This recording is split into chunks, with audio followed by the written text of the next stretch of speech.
আসসালামু আলাইকুম প্রিয় শিক্ষার্থী, আজ আমরা অষ্টম শ্রেণীর জমির নকশায় ত্রিভুজ ও চতুর্ভুজ পৃষ্ঠা নম্বর 122 অনুশীলনী প্রশ্ন 3-এর সমাধান করব। দেখো উপরে দেওয়া আছে, ধরো 4টি বাহুর দৈর্ঘ্য দেওয়া আছে 4 সেন্টিমিটার, 3 সেন্টিমিটার, 3.5 সেন্টিমিটার, 5 সেন্টিমিটার এবং যে কোনো একটি কোণ দেওয়া আছে 60 ডিগ্রি।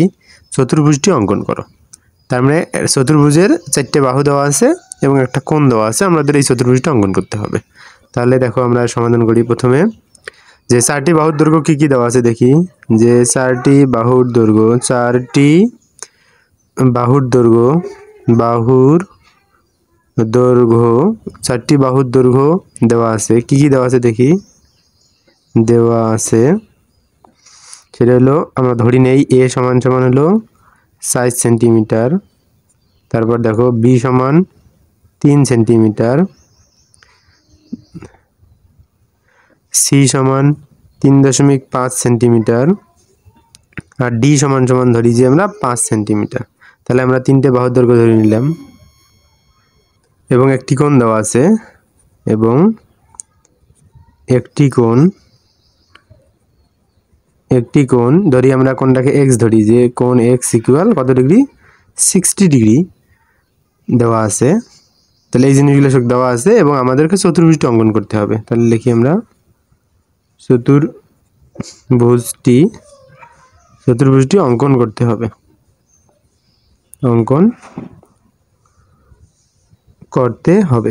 দেখো এই চতুর্ভুজটা যদি আমরা অঙ্কন করি, আবার আমরা তাহলে এটা অঙ্কন করি। তাহলে প্রথমে আমরা এ সমান 4 সেন্টিমিটার, বি সমান 3 সেন্টিমিটার এবং সি সমান যেগুলো ধরে নিয়েছিলাম এগুলো মান এখন স্কেল দিয়ে এখানে বসাই। দেখো আমরা প্রথমে কি নিছি, আমরা এ সমান কয় সেন্টিমিটার নিছি, দেখো আমাদের এখানে এ সমান দেওয়া আছে 4 সেন্টিমিটার। তার মানে আমরা এখানে একটা এ লিখি, যে এ ইকুয়াল, তাহলে 4 সেন্টিমিটার এখানে লিখি। দেখো তোমরা এখানে কি জ্যামিতি স্কেলে তোমরা লক্ষ্য করো, 0 1 2 3 4, তাহলে এখানে হবে 4 সেন্টিমিটার। তাহলে দেখো এটা হলো আমাদের 4 সেন্টিমিটার। এবার তাহলে এখানে লিখে দিই আমরা 4 সেন্টিমিটার। এবার বি সমান আমরা কত সেন্টিমিটার দেখছি, বি সমান আছে 3 সেন্টিমিটার। দেখো তাহলে এখান থেকে আমরা সুন্দরভাবে 3 সেন্টিমিটার লিখে নিই, যে 3 সেন্টিমিটার। তাহলে দেখো 0 1 2 3, এখানে 3 আছে, তাহলে আমরা 3 সেন্টিমিটার সুন্দরভাবে নিলাম। তাহলে হলো 3 সেন্টিমিটার। এবং সি সমান দেওয়া আছে 3.5, তাহলে সি সমান 3.5। এবার যে 0.5 আছে তাহলে লক্ষ্য করো এটা 3, আর এই ক্ষুদ্রতম ঘরগুলো আসছে 0.1, তাহলে 0.1 0.2 0.3 0.4 0.5। ভালোভাবে লক্ষ্য করো, তাহলে যদি এরকম দশমিক দেয় তাহলে আমরা ক্ষুদ্রতম ঘর গণবো। যেহেতু 3.5, তো 3-এর পরে তাহলে 0.5 আমরা লিখবো। তাহলে দেখি আমরা, তাহলে 3.5 আসবে কোথায়, এখানে, তাহলে 3.5, তাহলে এটা হলো আমাদের 3.5 সেন্টিমিটার। আরও একটা দেওয়া আছে, এটা ডি সমান সমান আমাদের কত, ডি সমান আমাদের 5 সেন্টিমিটার। তাহলে আমরা ডি সমান 5 সেন্টিমিটার নেই। তাহলে দেখো এটা 5, তাহলে 0, যে এখানে 5, তাহলে আমরা 5 সেন্টিমিটার সহজে নিতে পাবো। তাহলে এটা হলো আমাদের 5 সেন্টিমিটার। তার মানে আমরা 4টে বাহু এখানে নিলাম এবং একটা কোণ বলছে কত ডিগ্রি, 60 ডিগ্রি। তাহলে আমরা একটা সুন্দরভাবে এইদিকে একটা কোণ অঙ্কন করে নিই। তাহলে দেখো, তাহলে এখানে ইচ্ছে মতো একটা টান দেয়, এখানে আমরা 60 ডিগ্রি অঙ্কন করবো। 60 ডিগ্রি অঙ্কন করার সবচেয়ে সহজ টেকনিক হলো, দেখো তোমরা কাঁটা কম্পাসের সাহায্যে যে কোনো একটা মাপ নাও, যে কোনো একটা অর্ধবৃত্ত অঙ্কন করো, তারপরে ওই একই মাপ নাড়ানাড়ি না করে যদি এখানে একটা টান দেয় তাহলে এটা হবে 60 ডিগ্রি। তাহলে দেখো এটা আমাদের 60 ডিগ্রি হয়ে গেল। 60 ডিগ্রি অঙ্কন করা সব থেকে সহজ। তাহলে এভাবে তোমরা সহজেই 60 ডিগ্রি উৎপন্ন করবা। তাহলে এটা হলো 60 ডিগ্রি, অর্থাৎ এটাকে আমরা নিলাম কোণ এক্স। তাহলে আমরা 4টে বাহু পাইলাম এবং একটা কোণ পাইলাম। এটা দিয়ে আমরা একটা চতুর্ভুজ অঙ্কন করব। দেখো প্রথমে আমরা চতুর্ভুজটা অঙ্কন করি, তারপর এর বিবরণ লিখব। তাহলে দেখো আমরা চতুর্ভুজটা অঙ্কন করি। অঙ্কন করার সাথে সাথে যদি আমরা এখানে বিবরণ লিখি তাহলে আমরা সহজেই বুঝতে পারবো। তাহলে আমরা কি করি, অঙ্কন করার সাথে সাথে আমরা এখানে বিবরণও দিয়ে দিই। তাহলে দেখো, তাহলে এখানে আমরা অঙ্কন করব, আমরা নিচে বিবরণ লিখি। দেখো এই সাইডে যদি এইদিকে আমরা অঙ্কন করি আর এইদিকে আমরা বিবরণ লিখি তাহলে আমাদের বুঝতে সুবিধা হবে। তাহলে লিখি অঙ্কনের বিবরণ। অঙ্কনের বিবরণ। দেখো তাহলে 1 নম্বর বিবরণ কি, তার মানে যে কোনো একটা রশ্মি এএফ নেই। তাহলে এদিকে দেখি আমরা যে কোনো একটা রশ্মি কি নেই, এএফ নেই। তাহলে যে কোনো একটা রশ্মি আমরা এএফ নিলাম, এএফ। রশ্মি কি একদিকে স্থির এবং একদিক চলতে আছে, তাকে বলা হয় রশ্মি। তাহলে এদিকে লিখি যে যে কোনো রশ্মি এএফ নেই, একটা যে কোনো রশ্মি এএফ নিলাম। এবার এ কে কেন্দ্র করে কোন এক্স এর সমান করে, দেখো এ কে কেন্দ্র করে কোন এক্স, অর্থাৎ এই কোণটা, অর্থাৎ 60 ডিগ্রি সমান করে কোন এক্স এর সমান করে। দেখো আমরা সমান করে এখানে একটা কোণ অঙ্কন করি। দেখো তাহলে এটা যেভাবে 60 ডিগ্রি অঙ্কন করছি, এই একই মাপে আমরা এখানে একটা 60 ডিগ্রি কোণ অঙ্কন করি। তাহলে যে কোনো একটা অর্ধবৃত্ত নেই, এখান থেকে যদি আমরা টানি তাহলে এটা কত ডিগ্রি হবে, 60 ডিগ্রি। তার মানে আমরা এখানে একটা 60 ডিগ্রি কোণ অঙ্কন করলাম। দেখো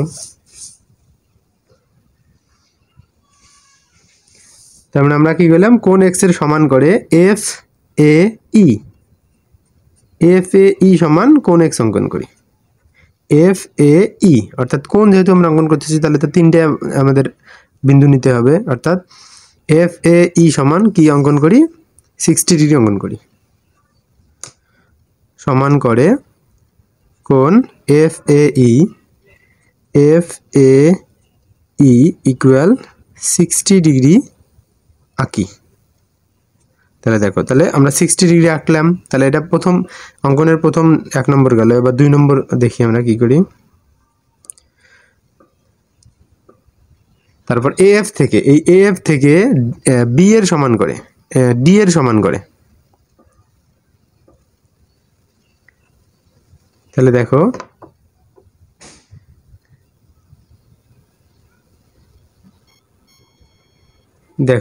তাহলে এএফ থেকে এ বি সমান ডি নেই। দেখো তাহলে এএফ থেকে এ ডি সমান আমরা ডি নেই, তাহলে আমরা ডি এর সমান করে ওখানে এ বি টানবো। দেখো ডি এর সমান করে নেই। দেখো তাহলে ডি এর সমান করে নিলাম। তাহলে এএফ থেকে ডি এর সমান করে আমরা কি টানি, ডি এর সমান করে এ বি নেই। তাহলে এটা হলো আমাদের এ বি। তাহলে আমরা কি করলাম, এএফ থেকে ডি এর সমান করে এ ডি নেই, অর্থাৎ এ থেকে বি পর্যন্ত হচ্ছে ডি নিলাম। তারপর দেখো এ ই থেকে আবার এ এর সমান করে নেব, যে এ ই থেকে একইভাবে এটাও লিখি আমরা, এ ই থেকে এডি সমান এ নেই। তাহলে একইভাবে এবার আমরা এ এর সমান করব। দেখো এদিকে দেখো এ এর সমান করে নিছি আমরা। তাহলে এ ই থেকে এটা এডি সমান এ নেই, অর্থাৎ এ ডি সমান কি নেই, আমরা এ নেই, অর্থাৎ এটা হলো 4 সেন্টিমিটার। তাহলে আমরা কি করলাম, এই দুটো আমরা একইভাবে নির্ণয় করলাম। এএফ থেকে এ বি সমান ডি নেই এবং এ ই থেকে এ ডি সমান এ নেই নিলাম। তাহলে এখানে কয়টা, দুইটা ছেদবিন্দু পাইছি, এখানে একটা ছেদবিন্দু পাইছি, এখানে একটা ছেদবিন্দু পাইছি। তাহলে আমাদের একদিকে আবার আমাদের দুইটা বাহু নেওয়া শেষ হচ্ছে, অর্থাৎ এ বাহু নেওয়া শেষ হচ্ছে, ডি বাহু নেওয়া শেষ হচ্ছে। তাহলে আমাদের থাকে কি, বি বাহু এবং সি বাহু থাকে। তাহলে আমার এই দুটো বাহু আমরা এদিকে বসাবো। এখানে দেখো এটা 3 নম্বর ধাপ। 3 নম্বর ধাপে আমরা লিখি যে বি কে কেন্দ্র করে অথবা যে কোনো একটা বাহুকে কেন্দ্র করি। তাহলে আমরা প্রথমে কাকে কেন্দ্র করি, যে আমরা বি কে কেন্দ্র করি। বি কে কেন্দ্র করে বি এর সমান ব্যাসার্ধ নিয়ে একটা বৃত্তচাপ আঁকি। দেখো এই যে প্রথমে বি এর সমান করে নেই, বি এর সমান করে নিলাম। এবার দেখো বি কে কেন্দ্র করে, অর্থাৎ এই বি বিন্দুকে কেন্দ্র করে বি এর সমান ব্যাসার্ধ নিয়ে বি কে কেন্দ্র করে বি এর সমান ব্যাসার্ধ নিয়ে একই পাশে একটা বৃত্তচাপ আঁকি, একই পাশে একটা বৃত্তচাপ আঁকি। তাহলে দেখো এদিকে ভাষায় লিখি আমরা যে বি কে কেন্দ্র করে, বি কে কেন্দ্র করে শুধু বি এর সমান, এই বি এর সমান ব্যাসার্ধ নিয়ে, বি এর সমান ব্যাসার্ধ নিয়ে একটি বৃত্তচাপ আঁকি, একটি বৃত্তচাপ আঁকি, একটি বৃত্তচাপ আঁকলাম। এবার ডি কে কেন্দ্র করে সি এর সমান ব্যাসার্ধ নিয়ে একই কথা এখানে লিখবো। এবার লিখবো কি, এই ডি কে যেহেতু দুইটা ছেদবিন্দু পেয়েছি, এখানে একটা ছেদবিন্দু পেয়েছি, এখানে একটা ছেদবিন্দু পেয়েছি। এবার আমরা কি করব, ডি কে কেন্দ্র করে, তোমরা ডি কে কেন্দ্র করে, ডি কে কেন্দ্র করে এখানে বির জায়গায় হবে সি এর সমান ব্যাসার্ধ নিয়ে, সি এর সমান ব্যাসার্ধ নিয়ে একই পাশে একটি বৃত্তচাপ আঁকি। দেখো তাহলে আমরা সি এর সমান ব্যাসার্ধ নিব।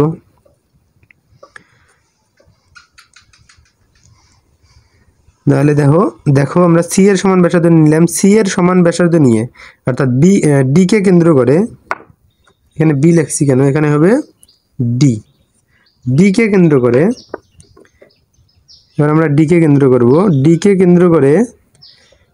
কেন্দ্র করে সি এর সমান ব্যাসার্ধ নিয়ে একই পাশে আরও একটি বৃত্তচাপ আঁকি, তাহলে ধরি যে বৃত্তচাপ দুটি পরস্পর সি বিন্দুতে ছেদ করে। তাহলে লিখি আমরা যে বৃত্তচাপ দুটি পরস্পর সি বিন্দুতে ছেদ করে, তাহলে পরস্পর সি বিন্দুতে ছেদ করলো।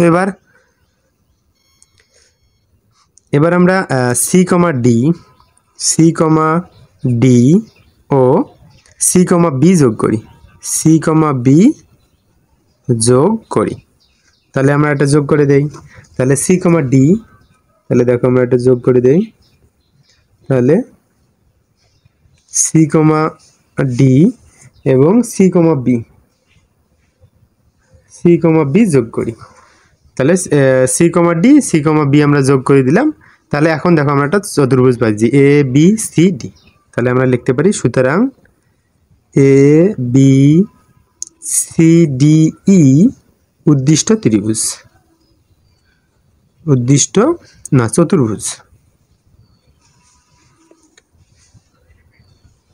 তাহলে হয়ে গেল, তাহলে এটাই হয়ে গেল আমাদের A B C D E উদ্দিষ্ট চতুর্ভুজ। এবার আমরা পরবর্তী 4 নম্বর প্রশ্নের সমাধান করি।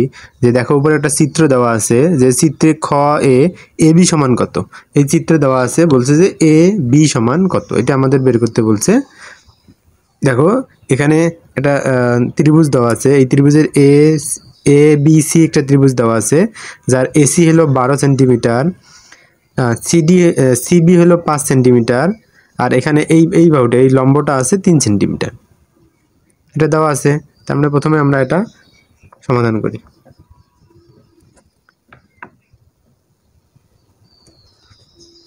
দেখো আমরা অঙ্কন করি যে তাহলে সি বিন্দু থেকে এ বি এর উপর যে রেখাটা গেছে, আমরা একটা নাম দেই, সি বিন্দু থেকে এ বি এর উপর লম্ব সিডি আঁকি, অর্থাৎ এই লম্বটা হলো একটা সিডি, অর্থাৎ এটা হলো আমাদের ডি, যেটা এ বি কে ডি বিন্দুতে ছেদ করে। তাহলে যা এ বি কে ডি বিন্দুতে ছেদ করে। তাহলে আমরা এখন এ বি নির্ণয় করব। কি নির্ণয় করব? এ বি নির্ণয় করব। এখন দেখো আমরা এ বি নির্ণয় করি। তাহলে তোমরা এখানে লক্ষ্য করো, এখানে কিন্তু দুইটা ত্রিভুজ হয়েছে, যে এখানে একটা ত্রিভুজ হয়েছে, এখানে একটা ত্রিভুজ হয়েছে। যাতে এই তো দুইটা ত্রিভুজ হয়েছে, তাহলে আমরা পিথাগোরাসের সূত্র ব্যবহার করে এটা আমরা সমাধান করব। তাহলে দেখো প্রথমে আমরা এই ত্রিভুজের কল্পনা করি ACD, অর্থাৎ এই ত্রিভুজ আমরা কল্পনা করি যে ত্রিভুজ ACDA। তাহলে এখানে লক্ষ্য করো, আমরা আগে বলছি কি যেটা থাকবে সমকোণ, সমকোণের বিপরীত বাহু হবে আমাদের অতিভুজ, অর্থাৎ অতিভুজ হবে এটা, আর এটা লম্ব ধরতে পারি, এটাকে ভূমি ধরতে পারি, অথবা এটাকে লম্ব এটাকে ভূমি ধরতে পারি। তাহলে আমরা পিথাগোরাসের সূত্র ব্যবহার করি যে অতিভুজ স্কয়ার অর্থাৎ AC স্কয়ার সমান, এটা তো আমাদের অতিভুজ কারণ এটা সমকোণ, লম্ব তুমি যে কোনো একটা ধরতে পারো, ধরলাম আমরা AD লম্ব, তাহলে AD স্কয়ার যোগ CD স্কয়ার, সিডিও নিতে পারো, সিডিও নিতে পারো, ডিসিও নিতে পারো। তাহলে অতিভুজ স্কয়ার সমান লম্ব স্কয়ার যোগ ভূমি স্কয়ার। দেখো এখানে কিসের মান আমরা জানি না, এডির মান আমরা জানি না, অর্থাৎ এই এডির মান আমরা জানি না। তাহলে আমরা এটাকে এদিকে লিখি, এটাকে এদিকে লিখি। তাহলে এখন দেখো, তাহলে AD square plus CD square equal AC square, কারণ আমরা যেহেতু এডির মান বের করব, তাহলে এডিটাকে আমরা এইদিকে নিয়ে আসলাম। এখন দেখো, তাহলে এটা এদিকে যোগ আছে, ওইদিকে গেলে কী হবে, বিয়োগ হবে। তাহলে AD square equal AC square, এখানে প্লাস CD স্কয়ার আছে, ওইদিকে যাবে মাইনাস CD স্কয়ার। এখন মান বসাও, AC এর মান কত, দেখো আমরা এসির মান আমরা জানি 12 সেন্টিমিটার, তাহলে এসির জায়গায় আমরা লিখতে পারি আমরা 12 তার উপরে স্কোয়ার মাইনাস সিডির মান কত, সিডি, এই সিডির মান হলো 3 সেন্টিমিটার, অর্থাৎ 3 উপরে স্কোয়ার। এদিকে যেমন আছে মনে থাকবে। দেখো আমরা এটা সমাধান করি, এডি এদিকে এদিকে থাকতেই থাকবে। তাহলে 12 উপরে স্কোয়ার দিলে হয় আমাদের 140, 3 উপরে স্কোয়ার দিলে হয় 3 3 9। এখন আমরা বিয়োগ করি, যে বিয়োগ করি তাহলে হবে আমাদের 135। দেখো এইদিকে স্কয়ার আছে, তাহলে এদিকে আসলে কি হবে, অবশ্যই রুট ওভার হবে। তাহলে দেখো, তাহলে এডি ইকুয়াল রুট ওভার 135। তাহলে এইটা রুট ওভার 135 আছে, এখন এটা আমাদের লসাগু নির্ণয় করতে হবে, তাহলে আমরা এটা সমাধান করতে পাবো। আমি অঙ্ক করার সুবিধার্থে এই সাইডে লসাগু করে দিতেছি। 135 একে আমরা 5 দিয়ে ভাগ দিতে পারি, তাহলে হবে আমাদের 27। একে আমরা 3 দিয়ে ভাগ দিতে পারি, 3 3 নয় 3 নং 7, 3 নং 27, আবার একে 3 দিয়ে ভাগ দিলে হবে 3। ঠিক আছে, তার মানে আমরা এটা কি লিখতে পারি, তার মানে আমরা এটাকে সাজে লিখতে পারি যে 3 হলো কটা, এখানে 3 হলো 2টা, আবার 3 একটা, তাহলে আমরা 3 যেহেতু রুট ওভার আছে, তাহলে আমরা 3 এর উপরে স্কয়ার দেই, গুণন 3 5 কত হয় 15 লিখি। তাহলে এই রুটটা কিন্তু দুজন কাটার উপরে, তাহলে রুটটা একবার 3 স্কয়ারের উপরে গুণন রুটটা একবার 15 এর উপরে। তাহলে দেখো 3 উপরে স্কয়ার করলে স্কয়ার রুট যাবে কাটা, তার মানে শুধু 3 থাকবে, আর ওদিকে রুট ওভার 15। তার মানে আমরা এডির মান কত পেলাম, এডির মান পেলাম 3 রুট 15। দেখো তাহলে আমরা চিত্রে যদি লক্ষ্য করি, চিত্রে আমরা এডির মান পেলাম 3 রুট ওভার 15। এবার আমরা এই ত্রিভুজটা কল্পনা করব, এই ত্রিভুজ থেকে আমরা ডিবির মান নির্ণয় করব। তারপরে আমরা যদি এই অংশটুকু আর এই অংশটুকু যোগ করি, তাহলে আমাদের সম্পূর্ণ অংশ বের হয়ে যাবে। আমি এই অঙ্কের সমাধান করার সুবিধার্থে এই সাইডে সমাধান করতেছি, তোমরা পরের পৃষ্ঠায় সমাধান করিও। দেখো তাহলে এবার এই ত্রিভুজ কল্পনা করি, তাহলে লেখো আবার ত্রিভুজ, তাহলে আমরা লিখতে পারি BCD, ত্রিভুজ BCDA। এবার এই ত্রিভুজের মধ্যে এবার আমরা পিথাগোরাসের সূত্র করব, যেহেতু আমরা দেখতেছি যে এটা হলো সমকোণ, সমকোণের বিপরীত বাহু হলো লম্ব, মানে এটা 90 ডিগ্রি হবে, 90 ডিগ্রি বিপরীত বাহু হচ্ছে অতিভুজ। তাহলে আমরা লিখতে পারি অতিভুজ স্কয়ার BC স্কয়ার সমান লম্ব স্কয়ার যোগ ভূমি স্কয়ার। তাহলে লম্ব যে কোনো কিছু নিতে পারো, BD স্কয়ার যোগ CD স্কয়ার। তাহলে আমরা কিসের মান বের করব, অবশ্যই এখানে আমরা বিডির মান বের করব, অর্থাৎ এই বিডির মান বের করব। তাহলে এটা এইদিকে লিখি, আগে যেভাবে সমাধান করছি সেভাবেই করি। তাহলে BD square plus CD square equal BC square. তাহলে আমরা যেহেতু এটার মান বের করবো, তাহলে সিডিকে ওইদিকে পাঠিয়ে দেই। তাহলে দেখি আমরা BD square equal BC square, তাহলে এদিকে যোগ, ওইদিকে যাবে বিয়োগ সিডি স্কয়ার। তাহলে এখন আমরা এটার মান বসাই, মান বসে সহজেই সমাধান করি। দেখো তাহলে বিডি স্কয়ার ইকুয়াল, তাহলে এটার মান আমাদের কত হবে, তাহলে একসাথে আবার আমরা এবার একটা কাজ তাড়াতাড়ি করি, যে স্কয়ারটা ওদিকে গেলে হবে রুট, তাহলে বিসির মান কত? তাহলে এদিকে আমরা এবার মানের দিকে লক্ষ্য করি। বিসির মান হলো 5, তাহলে 5-এর উপরে স্কোয়ার মাইনাস সিডির মান হলো 3, তার মানে 3-এর উপর স্কোয়ার। তাহলে দেখো 5 5 হবে এখানে 25 বিয়োগ 3 দিকে হবে 9, তাহলে 25-এর থেকে যদি 9 যায় তাহলে হবে আমাদের কত? 25 থেকে 9 গেলে হবে 16, আর 16 যদি রুট করি আমরা, তোমরা ক্যালকুলেটরে 16 চাপো, রুট ওভার 16 চাপো, তাহলে তার মান আসবে 4। অর্থাৎ আমরা লিখতে পারি যে বিডির মান হলো 4। কিন্তু আমাদের তো বিডির মান বের করতে বলে নাই, তাহলে এইখানে বিডির মান হলো 4, আমাদের তো এ বির মান বের করতে বলছে। তাহলে আমরা সহজেই এ বির মান বের করতে পারি যে সুতরাং তাহলে এ বি সমান কি হবে? তাহলে এ বি সমান কি লিখতে পারি আমরা? এডি যোগ ডিবি অথবা বিডি। তাহলে লিখতে পারি এ বি যোগ বিডি, অর্থাৎ এই অংশটুকু যোগ এই অংশটুকু, তাহলে আমাদের সম্পূর্ণ অংশটা বের হয়ে যাবে। তাহলে দেখো এ বির মান আমাদের কত? এ বির মান হলো 3√15, তাহলে 3√15 প্লাস এটার মান হলো 4। এটা তো আর যোগ করা সম্ভব না, তাহলে এই পথেই রাখি দিলাম এত। এখানে সবগুলো লিখতে পারি যে সেন্টিমিটার সেন্টিমিটার, তাহলে এটা সম্পূর্ণ মান হলো এত এত সেন্টিমিটার। তাহলে এইভাবে আমরা সহজে এরকম কোনো ত্রিভুজের সমাধান করতে পারবো। আশা করি তোমরা সহজে বুঝতে পেরেছো।